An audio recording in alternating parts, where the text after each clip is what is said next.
ato 2-3 ditëshat pas mbarimit një projekti dhe fillimit tjetrit, gjithmonë thoja tani do shplodhem. Do rri, nuk do marrë gjë. Dhe vinte. Dhe të detyrohesha që psikofizikisht bëhesha gati për tjetër. Dhe për dreq, me mund ta them këtë, pjesë shumë impenjuese ti ke parë, ke qenë vetë, si nga ana emocionale, si nga ana e përgatitjes fizike, si nga ana e përgatitjes mendore, aq më tepër që kushtet në Shqipëri. Sot ka sallë, nesër s'ka sallë, nuk kemi ambient për prova, duhet merresh edhe me gjëra që nuk që s'janë të tuat. Po që përfshihesh, domethënë ti do që gjëja të dalë mirë. Je vetë pjesë e gjës dhe kërkon të japësh kontributin tënd, mirë po duke dhënë kontributin tënd përveç asaj që të takon, fillon përfshihesh këtë sa gjëra që s'të takojnë, dhe vend të rregullosh punë, fillon prish punë, pa çka se ti e bën nga dashuria për këtë punë. E pastaj fillojnë ca mosmarrveshje edhe vetë lëmsh. Shqip. Si të gjitha lëmsh, po.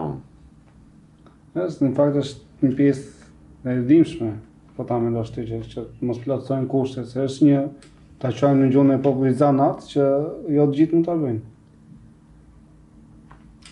Ka ato. Nuk e di çka ka ndodhur, Enea. Di këtë. Të gjithë duan të mirë paguhen. Dakord. Në çdo lloj gjëje që bën për të ndërtuar një shfaqje, në çdo lloj pozicioni, mirë është të mirë paguhet. Po, që të kënaqesh me punën. Patjetër. Ti mirë paguhesh, por duhet të japësh edhe llogari për ato mirë pagesa. Duke parë produktin që Po, logjikisht po. Që nxjerr. Ka ca probleme të tmerrshme në këtë komunitetin ton. Kam përshtypjen se ne bëjmë autogol, ne ja futim vetes. Nëse do krijoj, nuk e di a ekziston, flas nga pozitat e ignorantit, realisht se nuk e di, po e mira do ishte që të paktën aktorët të krijonin një organizat, një sindikat, ku të vendosin një, e thënë me shqip, një tabel çmimesh.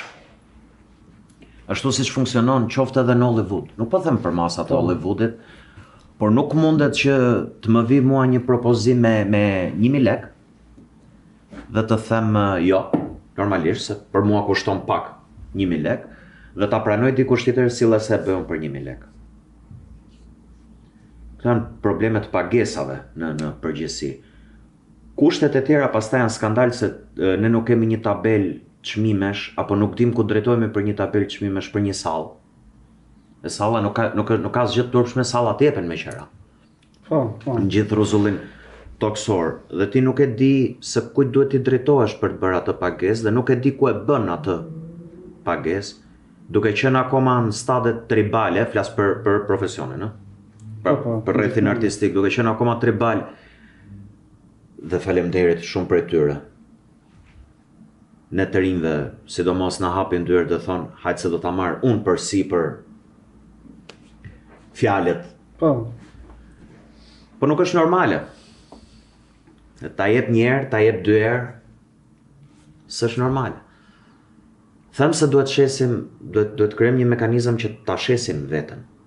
Ta shesim produktin që prodhojmë. Nuk mund të jetë gjithmonë me financim. Nuk mundet. Dhe po ti shikosh Treçereku i ti njeh vetë për shkak punës që bën. Edhe bashkë na lidh puna.